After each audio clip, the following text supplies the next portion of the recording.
Kā novērtēt egļu monokultūras mežsaimniecisko nākotni? Sveiki! Tagad Graudulis, Mežs un vide, meža apsaimniekošana un konsultācijas. Pirmā lieta, kas būtu jāskatās egļu audzēs, ir kritušie koki. Un šeit ir tāda vieta, kur samērā daudz beigās seglas. Un, ja tā rūpīgāk ieskatās gan zemes veģetācijā, gan apkārtējā, ir skaidrs, ka ja tā viss tā pārējā egļu kultūra izskatās tāda ir ar sūnu, šeit jau tāda augsne bišķi nelīdzenāk, kaut kur ir zāli un tādi ciņi. Un pēc tā reliefa var redzēt, ka te ir mitrāka vieta, un tas eglai nepārāk patīk, un līdz ar to egli vienkārši vējš izgāž. Neskatoties to, pat viņai te tā kā pietīgi varības ielas, viņa pat tīri smuki ir augusi.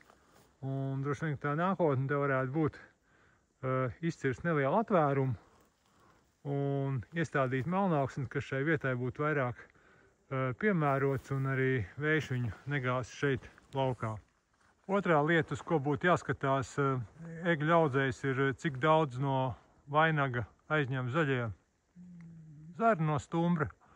Un šeit var redzēt, ka tas zaļie zari ir apmēram kādi 20%, varbūt 30 vietām. Un tā, lai egla patiesībā normāli augt, tiem zaļiem zariem uz stumbru vajadzētu būt kaut kur puse vai 2/3, un tad tā eglai ir pilns pieauguma potenciāls. Un tad šajā gadījumā te būtu jāplāno kopšanas cirti. Plānojot kopšanas cirti, ir jāņem vērā, ka eglēm nepatīk, kad nobraukā pa viņu saknēm, un tad audze var kļūt nestabila un apstāties pieaugumā, un tad iegūms no tās cirtes nav nekāds. Un gaidīt sasalušu augsni mūsu klimatā laikam nebūtu īpaši reāli. Un tad vienīgais tāds mežsaimniecisks paņēmiens būtu veikt pakāpenisko kopšanas cirti, cirst to vairāku gadu garumā un vairākos paņēmienos. Domājams, ka kopšanas cirstmai visefektīvākais veids un drošākais pat eglēm ir izmantot esošos trēlēšanas ceļus, kas ir palikuši no iepriekšējām mežsaimniecības darbībām, un to kopšanas cirti veikt ar nelieliem atvērumiem, lai izgaismotu zemsedzi, un tad skatīties, kas notiek ar dabisko atjaunošanos, vai arī veikt tad papildinošo stādīšanu.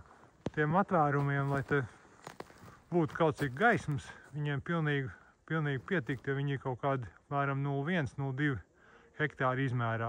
Eglai 0,1 varētu būt pilnīgi pat normāla platība. Un vēl viens faktors, kas parāda to egļu audzes stāvokli, ir galotņu pieaugums.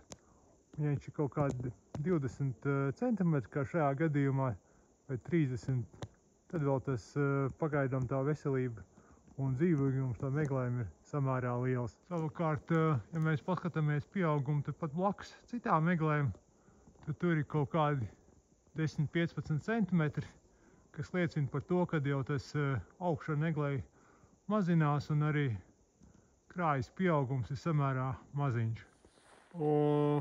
Nākošā lieta, kas būtu jāapskatās, ir stumbru bojājumi. Un te var redzēt, ka te ir kaut kad brīs alns vai briedzis. Tie visi bojājumi ir veci.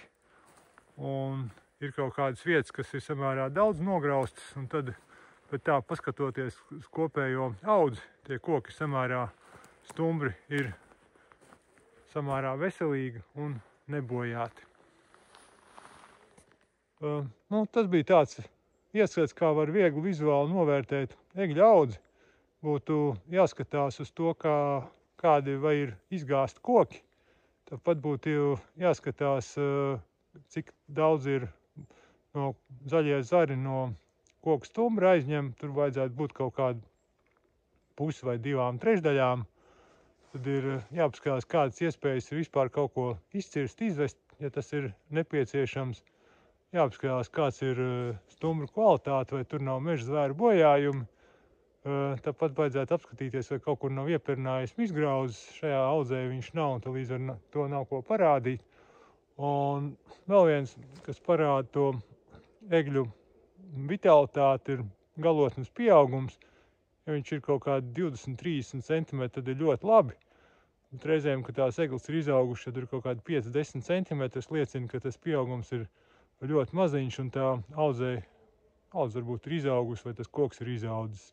Tad tā jāiet, jāpapēta, kāds ir tas kopējais audzes stāvoklis un kāds ir tas pieaugums.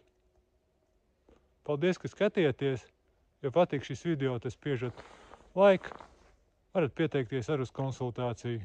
Labprāt palīdzēšu izstāstīt par mežu.